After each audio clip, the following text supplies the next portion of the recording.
Hi, my name's Andrew from NVIDIA. PlanetSide 2 is a massive online first-person shooter with thousands of gamers battling on maps of planetary scale. The folks at Sony Online Entertainment have teamed up with NVIDIA engineers to bring PhysX to the game. Now we're going to take a look at some of the cool GPU-accelerated PhysX effects in PlanetSide 2. First, we're going to take a look at PhysX particles. In PlanetSide 2, we use the GPU to simulate the interaction of particles with the environment, creating a much more realistic experience. Now we're going to take a look at vehicle explosions. As you can see here, with PhysX disabled, destroying this tank is fairly lackluster. But with PhysX enabled, it creates a pretty epic effect.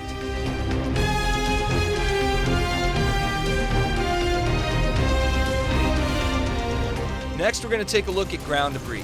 As you can see, with PhysX disabled, there's no debris whatsoever. Whereas with PhysX enabled, you can see all sorts of particles are being created by the weapons interacting with the environment.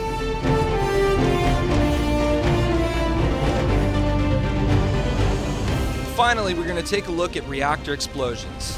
With PhysX disabled, there's no sparks, no excitement. When you're playing PlanetSide 2, destroying a reactor is a pretty epic part of the game. When you enable PhysX, it's a pretty serious explosion. And just look at those embers smolder. Now we're going to check out Apex Turbulence. Apex Turbulence is an NVIDIA-only feature which uses velocity fields to simulate particle motion. The particle counts on some of these effects can get upwards of 100,000 particles. First, we're going to take a look at the healing grenade. When the combat medic uses this item, it creates a turbulence effect inside the AoE healing area, attracting players to the healing effect.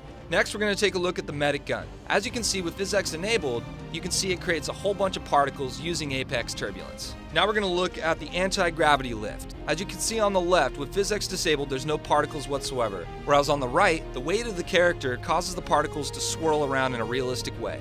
Jump pads are everywhere in PlanetSide 2 and a great way to travel across the map. As the character launches through the pad, you can see the particles interact with the air turbulence. And finally, teleporters spawn players onto the map as turbulence particles follow the player onto the battlefield. As you can see, PhysX looks awesome in PlanetSide 2. Check out PlanetSide 2 for free on PlanetSide2.com. Now gear up and game on.